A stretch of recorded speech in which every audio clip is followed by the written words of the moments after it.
quality at reasonable price and buy good companies during bad times. So for example, today FMCG has fallen. If somebody has a patience of more than 1 quarter, I am sure that definitely they will get very good returns in long run. Because they are very high ROC companies, top class corporate governance, day-to-day needs, essentials, plus I would say the managements are also completely aligned with you to create shareholder value. Now I will come to the top picks, so that, and then I will come to the macros. So earnings, where the earnings are at bottom. In India right now, what I say is earnings are at the bottom in cement sector.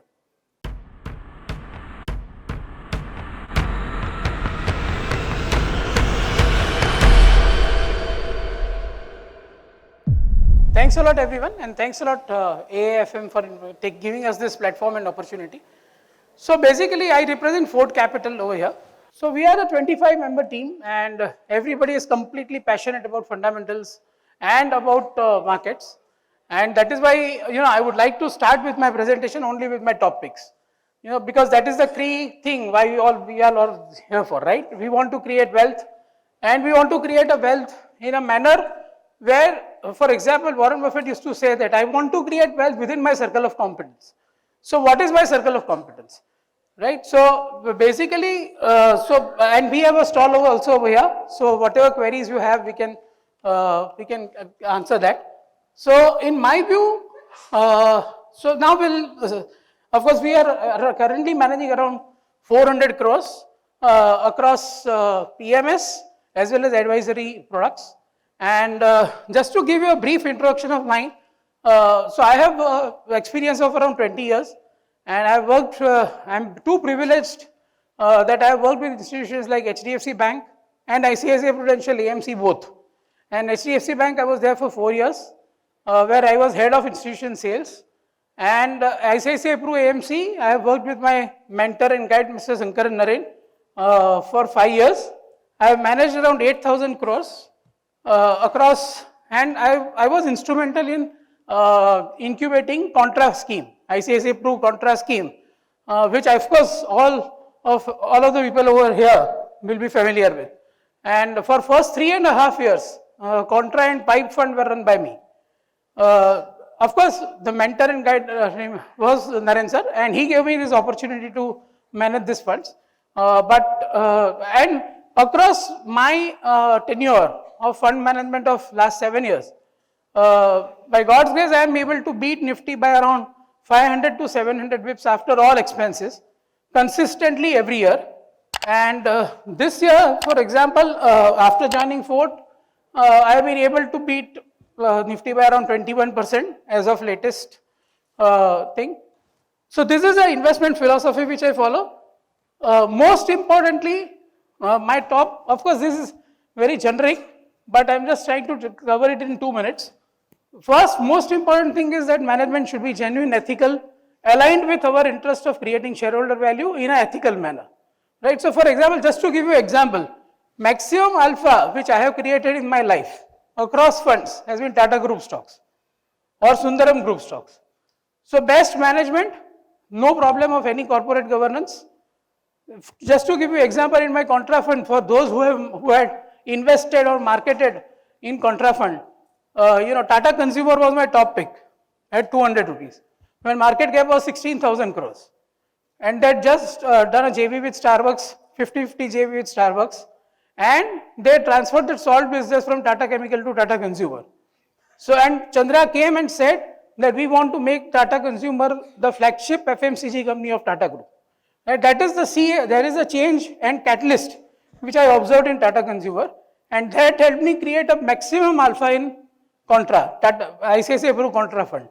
Same way, when I was managing another Norway pension fund money, where I was a part of investment committee, not as a fund manager, but as a part of investment committee, where we made huge returns in Trent, again a Tata Group stock, again because of the catalyst that Zudio was becoming a very successful product or brand.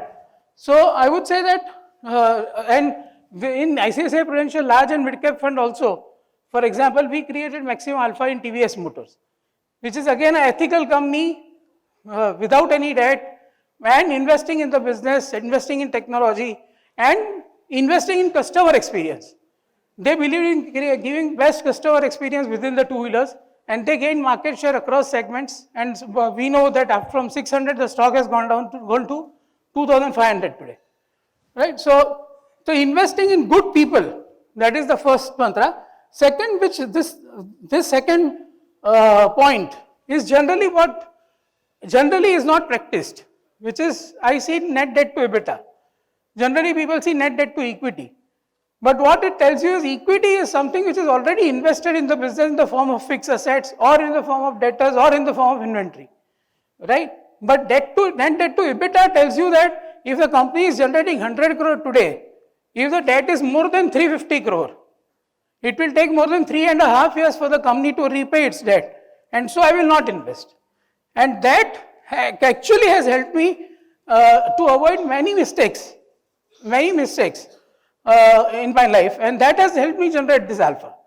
Right? So this is a very important point which I think very few people talk about. Many people might have practiced it, but the third point is working capital leakage.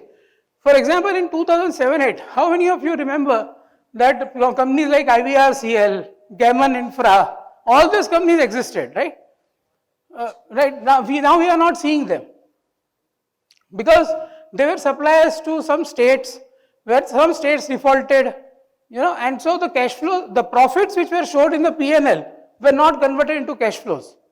So I don't invest in companies where there is too much of working capital leakage, right?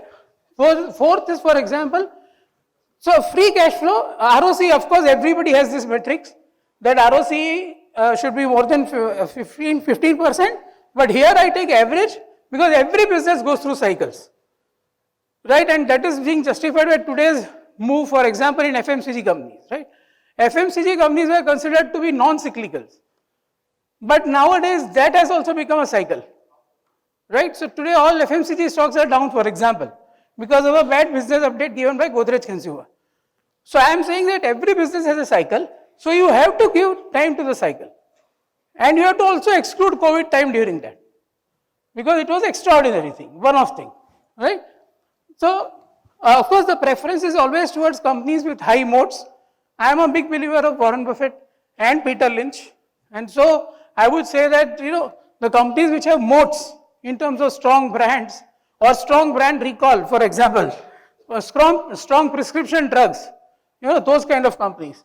Of course, the size of opportunities generally, I look for companies where the company can at least grow in double digits every year, right? And overriding philosophy is, of course, buy good companies during bad times and quality at a reasonable price. This is an overriding philosophy with which actually we started Contra Fund, and this is the current, in our 4th dynamic PMS also. Currently, this is the most, I would say, the thing which I love the most. Quality at reasonable price and buy good companies during bad times. So, for example, today FMCG has fallen. If somebody has a patience of more than one quarter, I am sure that definitely they will get very good returns in long run.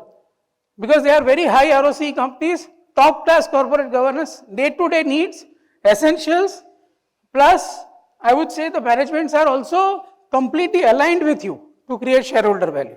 For example, recently I will give you one example where HUL and ITC both did demergers.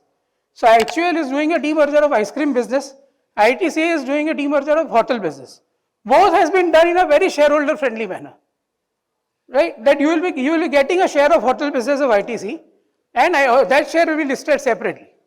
Same in the case of HUL, ice cream business will get demerged, right? So now, of course, now this is the thing. Now I'll come to the key themes which I like. So my investment philosophy and whatever I have learned in last 20 years, I'll just share with you that either, see, earnings, everybody knows, right? The EPS into PE is the market price. So either you have to buy when EPS is depressed, so earnings are depressed, or you have to buy when PEs are depressed, right? So something has to be at the bottom to make big money, to generate big alpha, right? Otherwise you will make 12-13% CAGR return, Nifty has given 12% CAGR return. Like the previous speaker was saying, gold has given 11% CAGR return. So the 12% CAGR return is something which you can expect out of Nifty also, if you have bought at a right price. If you have not bought at a very euphoric multiples, suppose if you have bought Nifty at 24 times, 25 times, then 12% growth is also difficult. But if you buy at a reasonable price, below 20 PE, I think you can get 12% CAGR in Nifty large caps also.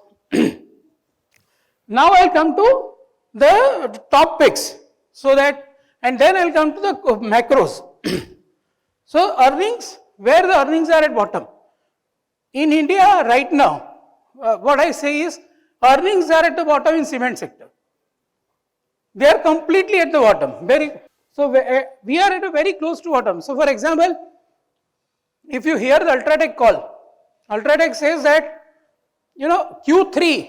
from Q3, you will see earning growth rebounding led by prices. And in cement, because it's a low price per kg product, price is everything, actually. And this is a season when after 15 December, actually construction in India starts. Workers return from their native places after Diwali, after the festive season. And in January, February, March, the construction picks up. So I would say that we are at a right juncture in cement industry. If you hear Ambuja call, what they are saying is cement prices are at 10-year low, right? So in a way, they are also indicating that we are at the bottom in cement. So a company like Remco Cement, for example, which is doing all right things by expanding capacity at a lowest cost per ton, which is $35 per ton, and reducing debt by selling non-core business, non-core land. So they are reducing debt by 1200 crores. So their interest cost will come down by 100 crores. And their EBITDA will increase because the prices will rise for the entire industry. Right? So overall, there will be a big profitability swing. So I would say that within cement, there are various other companies also. So this is one company where I feel that both things will play out. On one hand, your operating profit will increase because your capacity is increasing, volumes are increasing. January, February, March is a construction season in India. Nirmala Sitharaman, our FM, has said on record that whatever growth slowdown we have seen in Q2 will bounce back strongly in Q3 and Q4 because government spending which was absent because of elections will come back. There was a heat wave, there was a monsoon, and of course there was a lack of government spending. So government will spend 1 lakh crore every month now till March. And so this cement demand will also improve by January, February, March. And by that time this company would have cut the debt also. So I am saying that, so one is this earnings part, that where the earnings are at bottom. Second, where multiples are at bottom. So there I would say banking as a sector. So, and once again here also, I would like to say that, see, banks can compound your earnings at 15% CAGR very easily. And if you see in last 3 years, from 2022 to 24, or if you say go back to 2021, you see a result of PSU banks. You can go and check. In some of the PSU banks, I am saying after COVID, okay, the profits have become 3x or 4x. Why? Because operating profit was already there. Net interest income was there. Operating profit was already there. The entire leakage was in provisioning, which is credit cost, right? Which this government has done a wonderful job of cleaning out all the PSU banks. From 2013 they started cleaning, 14 after they came back to 2015, till 2022 it lasted. And 2022 was I would say hockey stick recovery in earnings in PSU banks. So if you see SBI's profit, 23,000 crore is a number which I remember, was a PAT of 2000 after COVID, I would say. Today, so FY24, the bank core PAT was 61,000 crores. So from 23,000 crore to 61,000 crore in a matter of 4 years. right? And I'm saying same thing with for Canara Bank, 6,000 crore to 17,000 crores. So now what is going to happen in India once, so for example, this government came back strongly in Maharashtra, Jharkhand, and now the CRR cut. And a focus of RBI also on growth, because this 5.4% GDP growth number in second quarter actually was a shocker, even for government and also for RBI. So now they are aggressive, they want to support growth. Two things have happened simultaneously, but market rallied 1500 points Nifty before that event. So right now it is not getting reflected in the market. There are two things that have happened. One, RBI was only looking at inflation up till now, because the retail inflation was far higher and vegetable prices were rising because of seasonal reasons and demand supply problems. And it will again, I would say, Mr. Piyush Goyal has said that, even RBI governor has said that post December, the vegetables will come into market, and so the prices will reduce. And at the same time, FM has said that government will accelerate government spending. So I would like to say that this is a good opportunity where market is going to consolidate till say 5th Jan, when FIIs return, right? And so this is a good consolidation after 1500 points or say 6% or 7% rally in Nifty from bottom, in which you should deploy money in this kind of pockets. So just to give you one example, SBI is the largest bank of the country with 20% market share in loans. Total market cap today is only 7,70,000 crores. Can you imagine a country like India, a large country like India, 20% of the deposit and loan market share? You are getting at just 7,70,000 crores. That number itself turns me on. And now you are not in an economy where you are lended to the corporates who are not going to repay you money. And that I'll come to my macro core, 5 core pillars of macro. That Indian economy has gone through a significant change after COVID. Just like each of us in our lives have gone through significant change, right? Earlier everybody used to save money for future, or now everybody wants to spend. In marriages we are seeing so much of spending, right? Hotels are just, all hotels are booked, right? Same way corporates also went through some kind of I would say reimagination, that they reduced debt. Most of the corporate India is under leveraged. If you see the Chinese companies' debt, one company's debt, that Evergrande, which became an issue, and if you see entire India's corporate debt, is nothing. So corporate debt to GDP is at a lowest level, right? And India's fiscal deficit, current account deficit, oil is at 72, which is a big push for our current deficit, which was a big problem till now. Even after Iran-Israel war, oil is at 72, which is a big positive for us, right? Inflation, if you just remove this vegetable inflation otherwise also we are much better than anybody else in the world. And most importantly, I said corporate balance sheets are under leverage, so they are ready to do capex. For example, you said, Mr. Kumar Mangalam Birla said in his, one of his address in AGM, that my group level net debt to EBITDA is just 1x. So I have huge space to leverage and create new businesses. And after that he ventured into jewelry. Right, so at every company, Reliance net debt to EBITDA is 1.25x. And they can go up to 2.5x. Of course, they have taken this thing that they will not go. But I am trying to say that Indian corporates are completely under leveraged and banking balance sheets are extremely strong. They are so much regulated. I think I can bet on it that Indian banks, whatever regulation they have gone through in last 1.5 years, I would say, that is amazing. I think we have self-applied brakes for growth. Up till now, we were applying brakes for growth. India wants to grow, but there are so many regulations which have come in suddenly, which is good for long term, but in short term it compromises growth. And that is what has happened in the last 6 months, which is going to change now.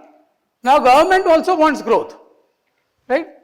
So sorry, so I think I can open up for Q&A. So State Bank of India, Remco Cement, top 2 picks. And if somebody wants to wait for one more than 1 quarter, then FMCG, HUL or Colgate. Of course, I will put disclaimer here. These are my personal views. These are reflected in our portfolios. And I would like to say that please consult your financial advisor before taking any decision. So the micro cap and small cap space is growing a much bigger space, much largely rather than Nifty 50 or Nifty 500 stocks, because markets have been performing well because of the growth companies. A lot of big institutions are also investing. So in the downside market also mid cap and small cap spaces were doing good. So what are views on that? So here, so I'll tell you. So first of all, it is a very large universe. So you have to see company by company. I cannot give you a generalized view on mid cap and small cap. The other thing is that from last 3 years, what we have seen is that US kept on increasing interest rates. So FIIs were under pressure to sell, and they were holding only large caps. So if you see the earning growth of banks, which were the largest holding of these FIIs, because 35% of Nifty is banks. So if you are FII, right, like Capital International, or if you are a very large FII, you are holding only to Reliance and banks, right? So you had to sell them. That is why large caps have become very cheap. That is where the value is, and I am a value investor. But mid cap and small cap, there can be stock specific opportunities, and Remco is not a large cap, for example, right? It's a mid cap, it's a small cap actually by new SEBI's definition. In this downward market also, many small cap and mid cap companies have outperformed and performed a very good return in this, because FII selling hasn't impacted those stocks. Correct. Thank you so much, Thanks. sir, for the wonderful presentation and sharing the topic.